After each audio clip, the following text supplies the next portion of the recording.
So the big thing is the goal with our anti-heal change was to basically make it so that this wasn't a required thing to build every game. You felt basically obligated to build it, even if there wasn't even a healer god. And healer gods in particular felt like they went from being very effective to not effective at all. And since we've seen gods have 25% anti-heal, we think that's actually a pretty healthy spot to be.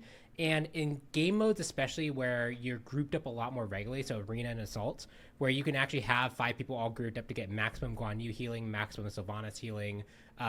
They can just kind of sit back and heal up and group up in a way that they can't really do in Conquest. Those modes in particular definitely felt like they still needed some way to counter comps that were very heavily invested into multiple gods that had it. And so in that world, we were like, okay, yeah, 25% makes sense. If you didn't draft a god that has anti-heal, if you feel like there's enough healing pressure that you feel like it's justified. But the goal is that you don't feel obligated now to go that every single game. And you probably don't even feel obligated to go that if there's like one character that has it. Like, you can probably still stun out the Anubis and kill him before you can lifesteal up.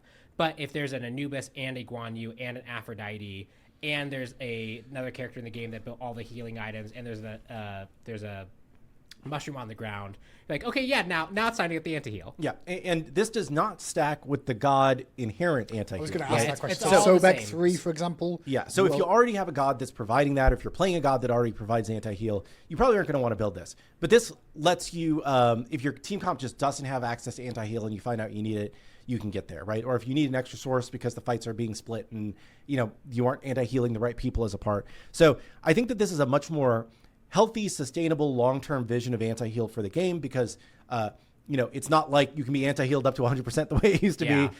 It's still, you're capped at 25% anti-heal. There's just 3 new sources